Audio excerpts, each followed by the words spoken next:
turn to Exodus chapter 33. Yes, that is correct, Exodus 33. We are on the way to the Gospel of Mark, chapter 6. But first, two pieces of background in order to make sense of Mark's writing. Are you ready to get to work? The 10, the 8 was sleepy. No offense to the 8, but you're not here, so I can slam you. I need a little bit of love from the 10, okay? Exodus 33, skip down to 18. Moses is out in the desert with God, and he said, "Now show me your glory, God." Put another way, show me what you are like. And Yahweh, or in English, the Lord, all caps, said, "I will cause all my goodness to," and then listen, "pass in front of you." Notice the language, pass in front of you. Remember that. And I will proclaim my name, Yahweh, in your presence. Now, if you remember the God Has a Name series from earlier this year, a name in the ancient Near East was way more than a label like George or Robert or Sarah. A name was your core identity. It's what made you, you. And God says, "I will proclaim my name." Then 21, Yahweh said, "This is the place near me where you may stand on a rock, and when my glory," what? "Passes by," there it is again, "passes by, I will put you in a cleft in the rock and cover you with my hand until I have passed." Now, God does not have a hand per se, but this passage is filled with anthropomorphic language about God. For example, 23, "Then I will remove my hand, you will see my back, but my face must not be seen." Now, this word "back" right here is slippery to translate from Hebrew into English. It can be translated "the place where I just was." Meaning the closest that you, Moses, can get to me is my back, is the place where I just was. And that's exactly what happened. Skip down to chapter 34, verse 5. He passed in front of Moses, proclaiming, the Lord, the compassionate and gracious God, slow to anger, abounding in love and faithfulness." And the text goes on. Now you remember, you already know this text from earlier this year. This is the most quoted verse in all of the scriptures by the biblical authors. They circle back to this over and over again because this right here is ground zero for a theology of God. This is God's self-disclosure statement. It's God's self-revelation. It's God saying, "This is who I am. I'm compassionate, I'm gracious, I'm slow to anger," and the rest. Now, here's all you need to know for today. Notice how God revealed himself. He passed by. Not once, not twice, but 3 times we read the phrase, "he passed by," meaning he revealed himself to Moses. Does that make sense? You got that? Pretend, nod, smile. That's all I ask for. Not even that? 3? Okay. Whatever. That's piece 1. Moving on. Secondly, turn over to Job to the right. Job, or if you're new to the Bible, Job. I mean, technically, it's the exact same word. Job 9, if you have never read Job before, basically it's an ancient play. Think of it as Shakespeare 2 millennia before the time of Christ. Except it's a bit weirder and there's a cameo or 2 from Satan, okay? Now, let's read one excerpt right out of Job chapter 9, verse 1. This is in the middle of a dialogue. "Then Job replied, 'Indeed, I know this is true. How can mere mortals prove their innocence before God? Though they wished to dispute with him, they could not answer him once in 1,000 times. His wisdom is profound. His power is vast. Who has resisted him and come out unscathed?'" Now, listen. This is Job talking about God. Listen. "He moves mountains without their knowing it. He overturns them in his anger. He shakes the earth from its place. He makes its pillars tremble. He speaks to the sun, and it does not shine," which we know all too well. "He seals off the light of the stars. He alone stretches out the heavens and treads on the waves of the sea." Now that last phrase, "treads on the waves of the sea," can be translated, "walks on water." And this imagery of a God who walks on water is actually used not only here in Job, but all through what you and I call the Old Testament. For example, Psalm 77, The waters saw you, God. The waters saw you and writhed. The very depths were convulsed. The clouds poured down water. The heavens resounded with thunder. Your arrows flashed back and forth. Your thunder was heard in the whirlwind. Your lightning lit up the world. The earth trembled and quaked. Your path led through the sea, your way through the mighty waters, though your footprints were not seen. Over and over and over again in the scriptures, one of the ways that you know God is that he walks on water. Makes sense? There you are. With all of that in your mind, now you're ready. Turn over to the Gospel of Mark, chapter 6, to the right. It's in the New Testament. If you're new or visiting, we're in a series on Mark. And the plan is to work through line by line the next chunk of text, Mark 6:45 down to 56. We left off last week with Jesus feeding 5,000 men right on the north edge of Galilee. There's a whole bunch in there. If you weren't here, listen to Ian's teaching. And then we pick up 45. Immediately, right after that, Jesus made his disciples get into the boat. Now, that word made can be translated forced, as in against his disciples' will. Peter, I don't care what you think. John, I don't care. Nope, right now he forced. Some of your Bibles say he constrained. He forced the disciples get into the boat and set out and go on ahead of him to Bethsaida, which was a fishing village on the northeast side of the lake, not far away at all, while he dismissed the crowd. After leaving them, he went up on a mountainside to pray. So Jesus does not go with the disciples, all right? Jesus instead is up on top of a mountain, silent solitude, to get alone with God, pray, think, wrestle, all of that. Now, 47, later that night, now this should have been a short trip, okay? But later that night, the boat was in the middle of the lake, blown off course, and he was alone on land. He saw the disciples straining at the oars because the wind was against them. Now, that word straining is a graphic and violent word in Greek. It's bazaniso. Can you say that? Well done. And it can be translated and is torture. It's the exact same word used earlier in Mark when the demon says to Jesus, I adjure you by, don't torture me, don't bazaniso me. That's the idea. That this slow going, the disciples rowing is brutal, hard, arduous. It's basically torture. And then, shortly before dawn, okay, now it's been all night. Shortly before dawn, he went out to them walking on the lake. And he was about to, what? Pass by them. Now, you should be thinking Job, you should be thinking Exodus. That phrase, pass by, is the exact same phrase that's used 3 times in Exodus 33, where God passed by Moses. Jesus was about to do that. But when they saw him walking on the lake, they thought he was a ghost, or in Greek, it's phantasm. They thought he was a ghost or a phantom, or or a spirit, or worse. Remember that the sea in the ancient Near East was symbolic for evil and chaos and the demonic powers raging against God. The odds are they thought Jesus was a ghost or worse, a sea demon, which is why they cried out because they all saw him and were what?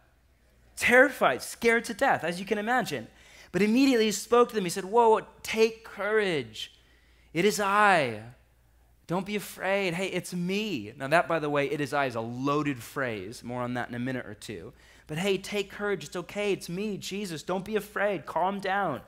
Then he climbed into the boat with them, and the wind died down.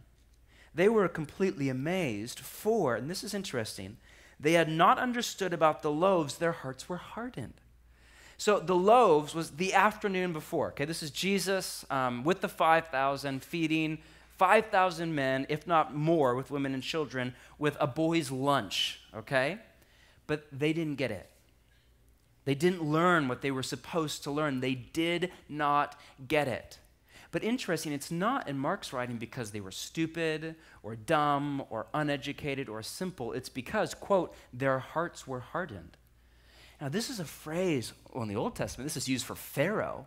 And the one and only other time it's used in Mark is in chapter 2 when it's used of the Pharisees who see Jesus healing a man and get so mad that they, rather than follow Jesus, want to murder Jesus. And Mark writes, their hearts were hardened.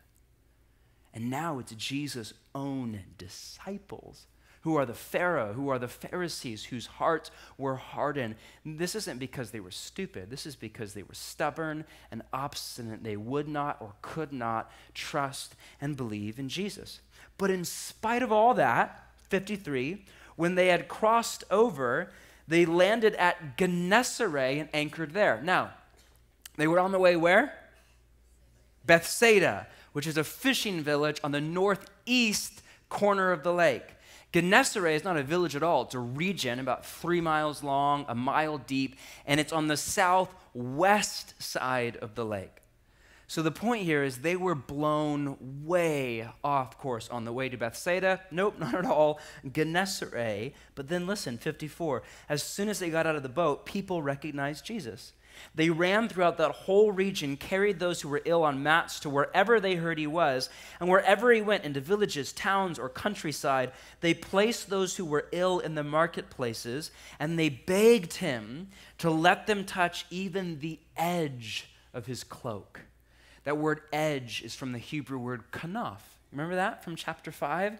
There was that prophecy in Malachi about how the coming Messiah, there would be healing powers in his kanaf, a Hebrew word for the edge of a Jewish man's prayer shawl, which is why that woman, she reached out and she touched the edge of Jesus' clothing. It was her way of saying, I believe, Jesus, that you are the Messiah. I believe that you are the one we have been waiting for hundreds of years. Well, that story seems like is out all over the place.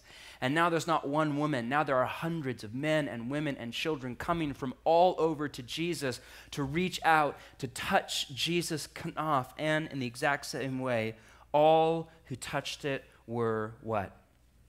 Healed. Now, that's the story. Listen, don't tune out right now. I know what you're thinking, in particular, if you have been around the church for any length of time, you're thinking, I know this story already.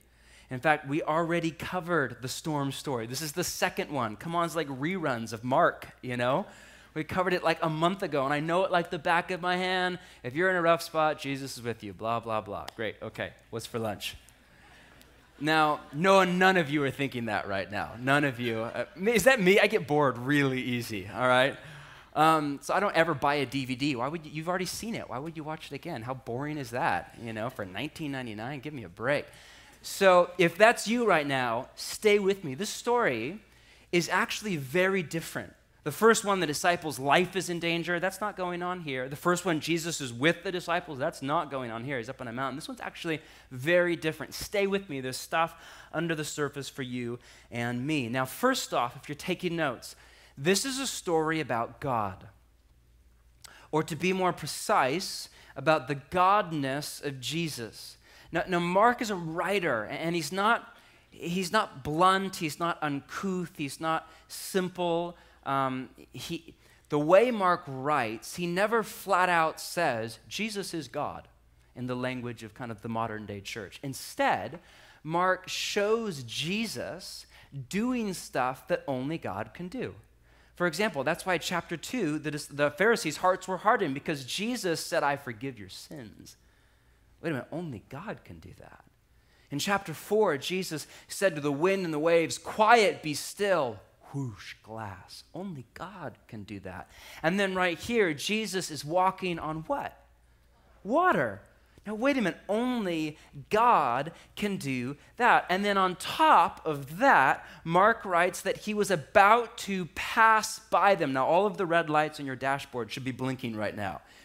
I used to read that for years, really until a few weeks ago, and think, what is that? Like Jesus, hey guys, on the way to get some falafel at Bethsaida. See you there. You know, like, what is that? About to pass by them? You know, and then he changed his mind or something? No, it's not what's going on at all. What's going on, this is Exodus language. This is Mark writing all of chapter 6 over against the backdrop of Exodus 33, God's self-disclosure statement, God's revelation on Mount Sinai, and saying that is what's going on right here in Jesus. Jesus is revealing God to the disciples. How? By revealing himself, because the two are fused together. Keep in mind that usually in Mark, and the same is true for Matthew and Luke and John, when Jesus does miracles, and we've talked about this before, it's by the Spirit's power. Now, the classic kind of Western post-Enlightenment explanation is, well, that proves that he was God. And while he is that, absolutely, he's the embodiment of that, that's not the right line of reasoning. Think that through. Elijah did miracles. In my opinion, more impressive miracles than healing the sick. Fire, anybody? Elisha did miracles. Peter did miracles. James, John, Paul later did miracles. We don't walk around and say, look, see, that's proof that Paul is God. No, we don't worship Paul as God. He was a rabbi. He was a man. But Jesus, we do. Why? Well, Jesus does miracles by the power of the Holy Spirit to show you and me what a real, true human being filled with the Spirit of God was supposed to look like all along. What Adam was supposed to look like, what you and I, how you and I were made to live. He does miracles by the power of the Spirit. But, caveat, nuance, every once in a while, and right here is a perfect example, you get Jesus flexing his God muscles, for lack of better language. It's not that he's here to show off, but this is more than a real, true human being filled with the Spirit of God. He's walking on water, people. This is his way of saying, listen, I am that embodiment. That's what's going on. So you have Jesus walking on water. Then you have in Mark's writing, about to pass by, self-revelation. And then on top of all that, Jesus says, take courage, it is I. Now, that is a loaded phrase. In Greek, it's the phrase ego eimi. And technically in Greek, it just means, hey, it's me. It is I. It is me. But it was the exact same phrase used in Exodus 33, at least in the Greek translation of it. And then all through the Old Testament, and then a ton of Jewish writings that are not in the Bible, but were written around the time of Jesus and then later Mark. That phrase was used for God. Remember what God said to Moses. Moses said, God, what is your name? And God said, I am that I am, or in the Greek translation, ego eimi. So this is Jesus. This is a blatant, overt way for Jesus to say that he is the embodiment of the Creator God. That's what's going on in this story. But the disciples, and here's what's crazy, don't get it. The disciples don't recognize Jesus, much less God in Jesus. In fact, they think that Jesus is a ghost. They just flat out don't recognize Jesus. Why? My guess is because Jesus was very different than the God they were expecting.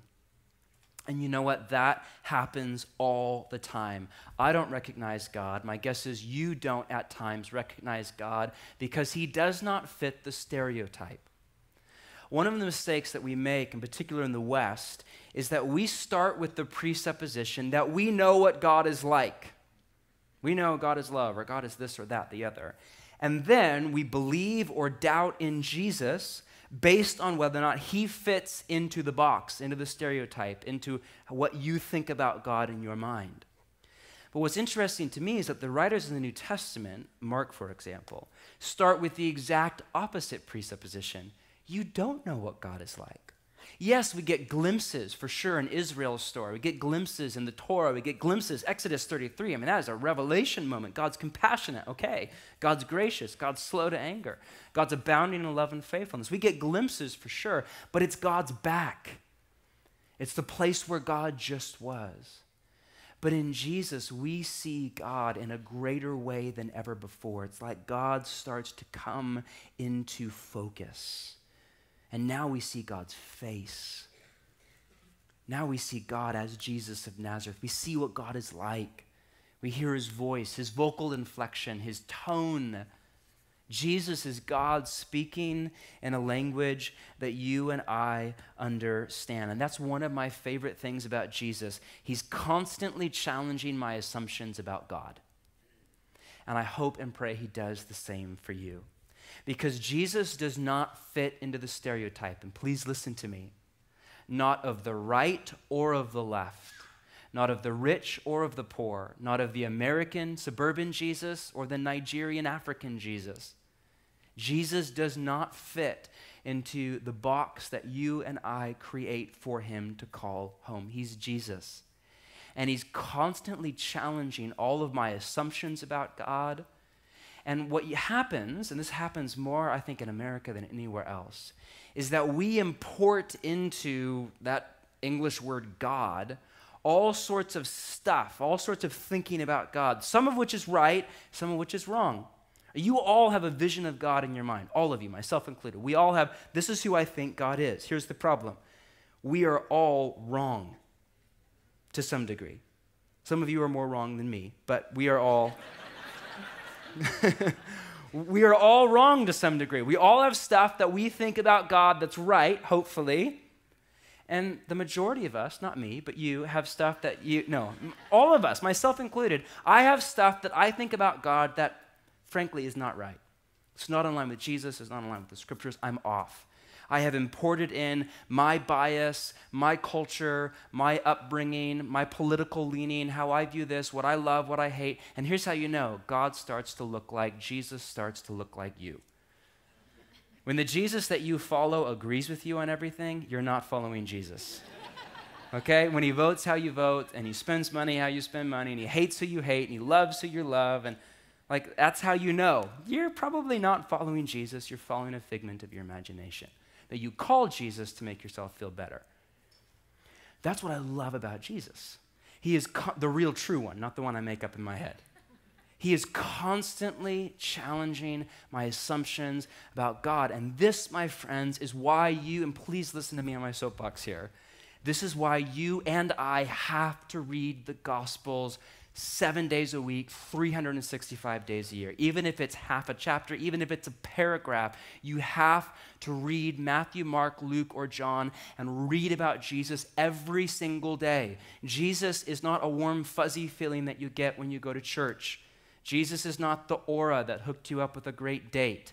Jesus was maybe he was in that, I don't know, but Jesus was a real flesh and blood person in history in the north part of Israel early in the first century, who was crucified for the Roman Empire, who was raised from the dead by the creator of the universe, and who is now Lord over all creation. He's not a religious myth. He's not a fairy tale. He's not a religious system. He's not a theology. He's a person. He's real. He was on the earth.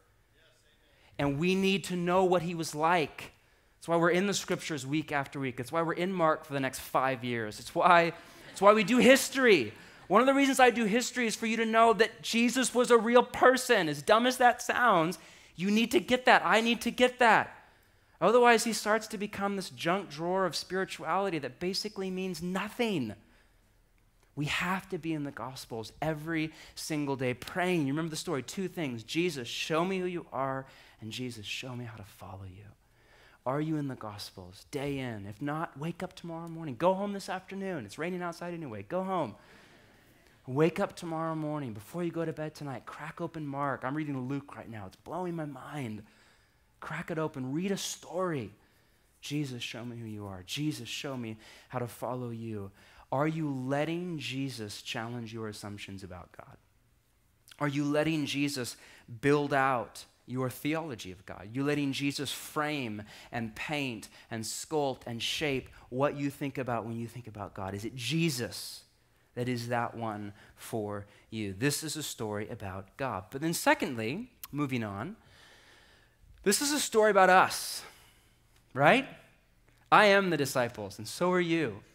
Have you ever felt like the disciples in the storm, in the middle of the night, rowing against the wind and getting nowhere? You ever felt like that?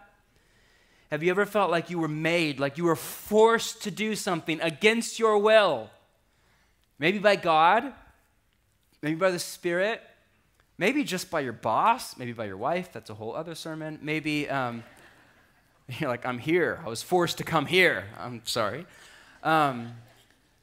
By life circumstances, have you ever felt forced into something against your will? Have you ever felt like the wind was against you? Like every stroke is exhausting, like it's been all night, it's been all year, it's been all decade. And I feel like I'm getting nowhere. Have you ever felt like you're alone? You're alone on the sea and Jesus is up on a mountain. You ever feel like that? Like God is distant from you, cold, like God, you don't feel like God's with you in the boat. You don't feel like God's with you in your marriage and your suffering and your job that you hate, whatever. You feel like God is up on a mountain, he's cold, he's distant, he's far away. You ever feel like that? Have you ever felt discouraged, like God is calling you to do, like God called you to do something, or at least you thought God called you to do something, and you set off in faith, but it's not going well. It's like the wind is against you. You're getting nowhere. Have you ever felt scared? Terrified is the word used in the text. Have you ever seen stuff on the horizon in the fog that is your future and you think it's a ghost? You think, what in the world is that? That's scary, and you worry and you stress, you fear. Have you ever felt blown off course? Like you were on the way to Bethsaida, and then here you are in Gennesaret. What the heck? Here was your 5-year plan. You thought it was from God. You thought it was a wise decision, but you're blown off course. If the answer to any of that is yes, and I'm guessing if you're human, at least one or two of them, then I wonder if Jesus would say to you and me today, keep rowing. I love that this story happens right before dawn. That time I was up early this morning, which is rare for me, and it was pitch black outside, and I love that feeling right before dawn when it's still dark, but it's like darkness is losing its grip on the earth. And slowly but surely, darkness is giving way to light. I wonder if that's the spot that you're at right now. And I wonder if God would say to you, no matter how discouraged you are, keep rowing. Now, if you're anything like me, when you are in a storm, and once again, obviously, down through history, all over the world, a storm has been symbolic for just rough, hard, brutal stuff in life. If you're in a season like that, or have been in the past, trust me, you will be again in the future. If you're anything like me, I want a ticket out. I just want out, right? Jesus, come down off the mountain. You walk on water, great. Give me a lift, piggyback ride. I want out. Take me out right now. But instead, Jesus does two things. One, he reveals God in the storm. The disciples saw a revelation of God, but here's what's striking to me, right in the middle of the sea.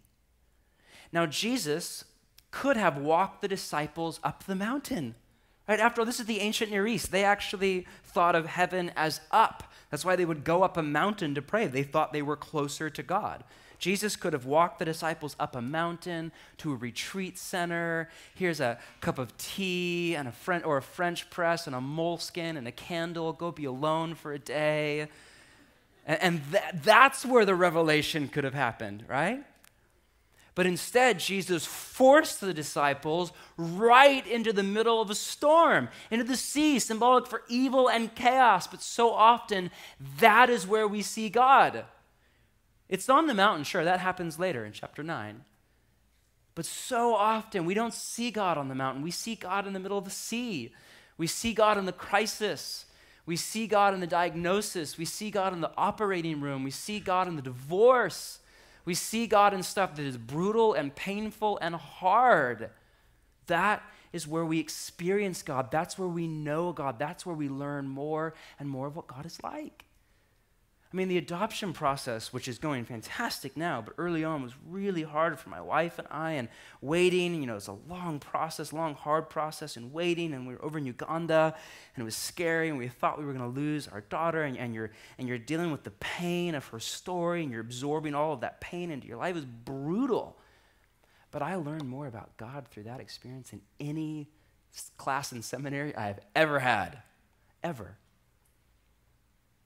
Before that, I knew on paper that God was for the fatherless. Now I actually understand what it means that God's heart is for the fatherless, that God is on the side of the fatherless. I get that now.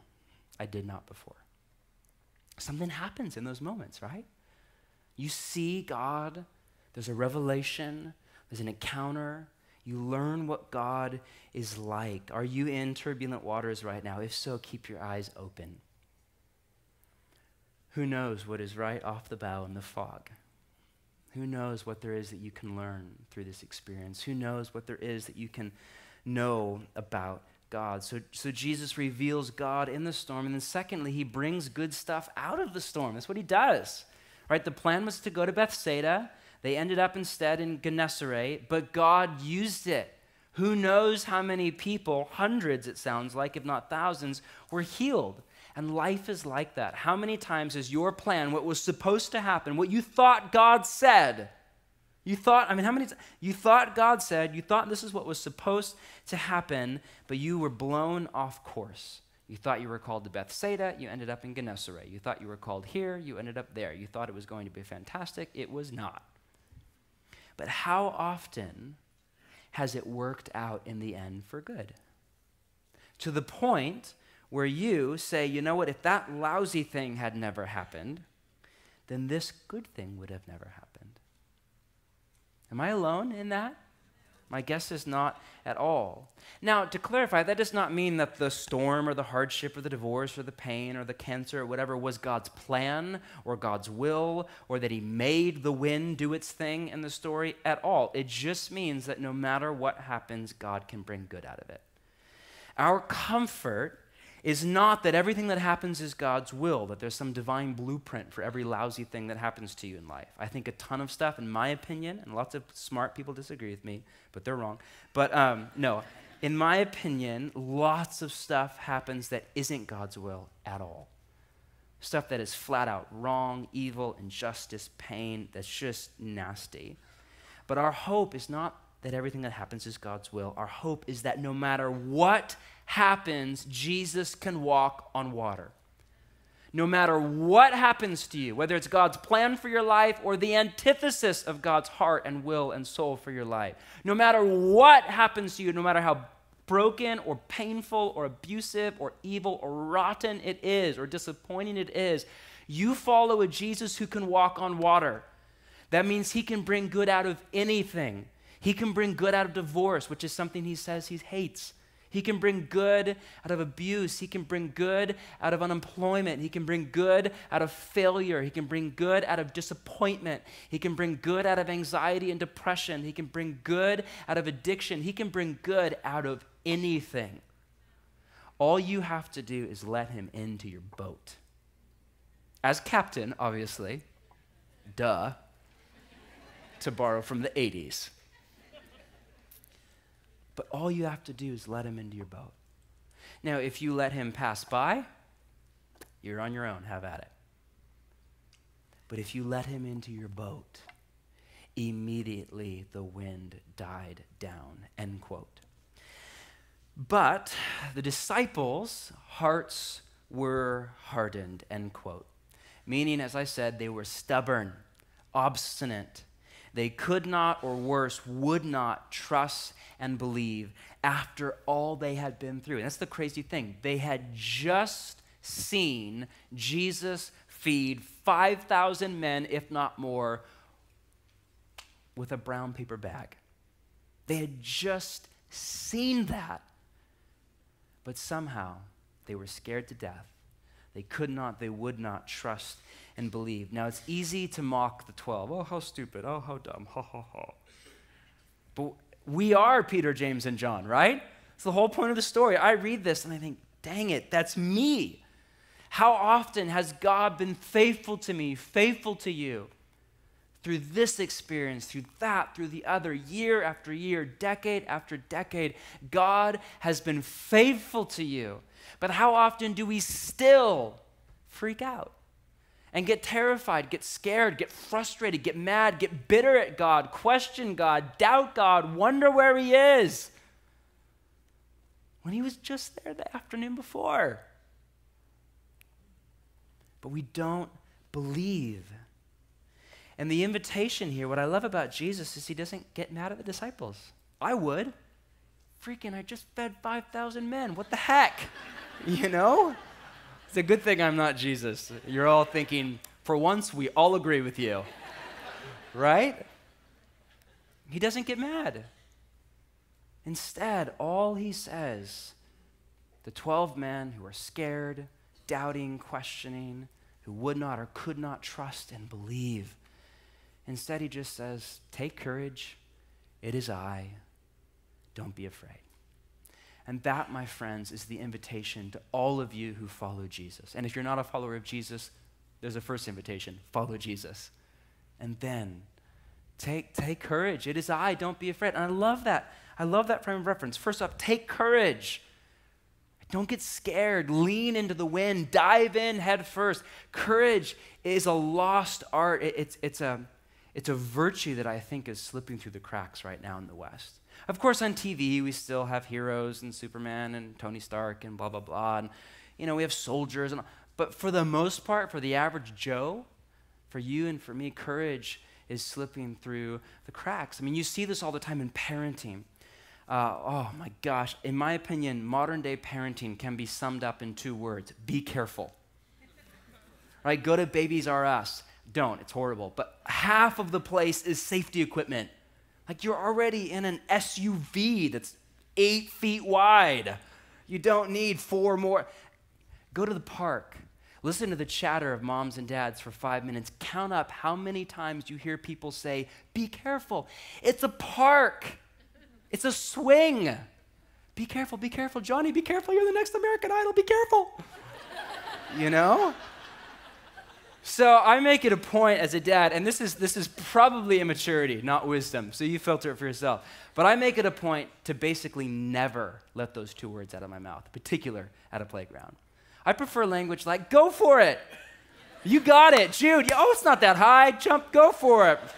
That's bark dust at the bottom, Now, you're thinking, if you work for DHS, you're thinking, I think I need to call the cops. But you know why? And this is going to sound brutal, but I am not scared of Jude breaking his leg. But I'm terrified of Jude growing up to be the kind of man who's scared to climb a tree. Because one of the most disheartening traits in a man or in a woman is cowardice. I mean, read in the closing image of the Bible in Revelation is this crazy list of the people that are shut out from God's presence forever. And it's the usual suspects. It's, the adulterers and the murderers. But you know what's on that list? The cowardly. Now, I don't usually put murder and adultery and sorcery in the exact same category as cowardice, but God does. Because to live in God's kingdom, to follow Jesus, is in itself an act of courage. When I was in Raleigh last weekend, about 150 people at the first weekly gathering of the church and that we planted, and about 50 of the 150 were from here. You could tell who was who. They were all wearing skinny jeans, even though it was 90 plus degrees and we're dripping in humidity, right? Like, oh, you're from Portland, huh? Why are you wearing a scarf? Oh, seriously. But you look cool, all right. But it was amazing talking with these men and women, a bunch of whom I actually had never met before, a bunch of whom were super involved here, who picked up everything and moved all the way to the East Coast, to the humidity, to help plant this church, to form the first few missional communities. There were 6 to start with on the first day, from 50 people. Man, that is an act of courage. No family, no job, no place to live, no clue what's coming, just a heart to follow Jesus and be there from the ground up. What is that? That is courage. That's what Jesus is saying. That's how you and I are to live in the kingdom. That doesn't mean you're all called to move to Raleigh, although I'm sure Dom would welcome you. But you're all called to live with courage. Whatever's in front of you, whatever you're scared at, whatever's on the horizon, and you're thinking, oh my gosh, is it a ghost? Is it? No, take courage. And then Jesus says, it is I. I wonder if that, see God at work in your life. How often do you see something in your life, see something on the horizon, see something coming at you, and you think it's a ghost? Actually, it's Jesus. You think it's this, you think it's that, you think, oh no. Actually, it is me. It is I. God's at work. I wonder if the very thing that right now you're scared about, the very thing that you stay up at night and you worry and you toss and you turn, I wonder if Jesus would say, it is I. I'm in this. Keep your eyes open. I'm at work. Doesn't mean he's the cause. Doesn't mean if it's evil, doesn't mean he's the, But I wonder if Jesus would say, I'm here. See God at work. And here's the key. See God at work in all of your life, in the good and the bad, in the easy and in the hard, and what you see as a blessing and maybe what you see as a curse.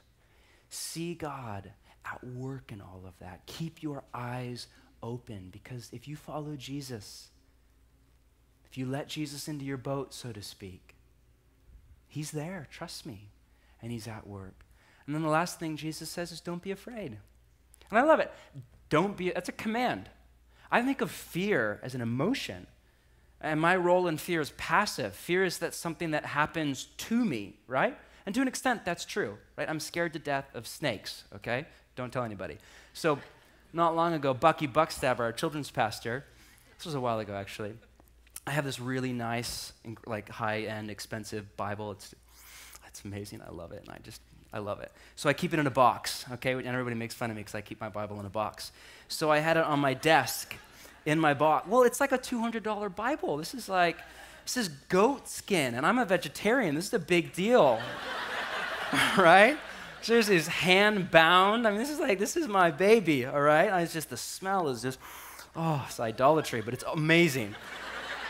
So I had it in a box on my desk, and I went in from a meeting, and I opened up, and he'd put a live snake in there, and the snake jumped out into my lap.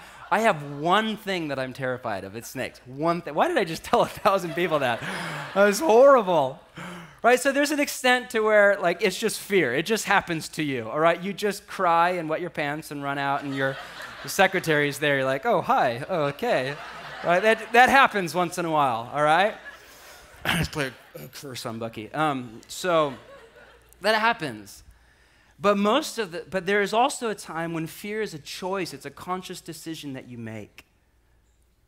To go the way of fear and anxiety and worry, or to go the way of courage and trust.